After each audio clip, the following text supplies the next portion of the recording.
Assalamualaikum dan salam Malaysia Madani. Kita mulakan dengan perkembangan di Semenanjung Gaza. Persatuan Bulan Sabit Merah Palestin dilaporkan terputus hubungan dengan pasukan perubatan di wilayah tersebut dan kenyataan itu dibuat selepas syarikat telekomunikasi Palestin Paltel berkata semua perkhidmatan komunikasi dan internet di Semenanjung Gaza telah terputus sepenuhnya. Pertubuhan kemanusiaan itu turut menyuarakan kebimbangan terhadap keselamatan pasukannya di Gaza daripada serangan negara Arab Israel. Persatuan Bulan Sabit Merah Palestin berkata gangguan komunikasi akan menghalang tugas pasukan kecemasan untuk sampai ke kawasan yang dibom di seluruh Gaza. Gangguan itu juga menjejaskan keupayaan orang ramai untuk menghubungi perkhidmatan ambulans dan ini adalah kali keempat perkhidmatan telekomunikasi di seluruh wilayah itu terputus sejak konflik Israel-Hamas bermula pada 7 Oktober.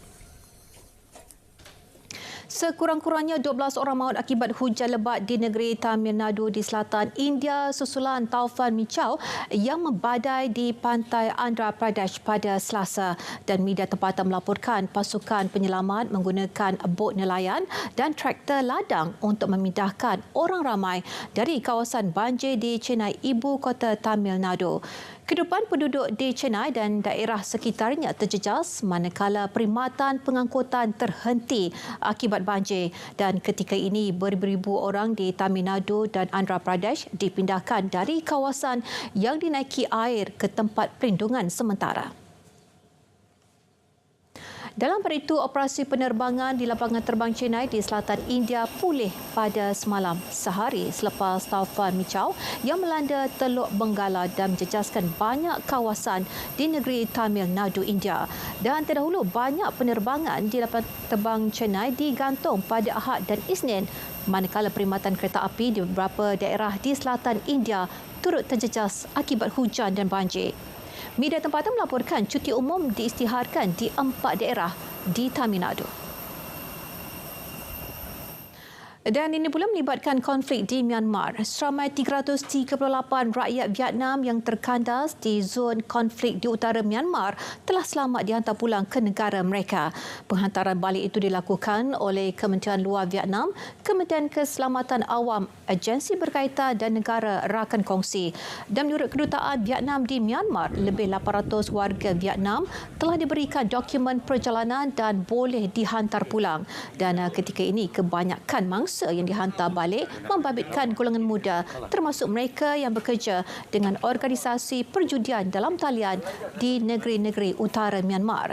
Kebanyakan pekerja tersebut sebelum ini ditinggalkan oleh majikan masing-masing selain terkandas akibat konflik antara tentera Myanmar dan etnik minoriti tempatan. Di Indonesia, usaha mencari dan menyelamat mangsa letusan Gunung Merapi di Sumatera Barat terhalang oleh hujan serta jalan yang licin dan ketika ini sekurang-kurangnya 22 orang dilaporkan maut dan seorang masih hilang akibat letusan tersebut.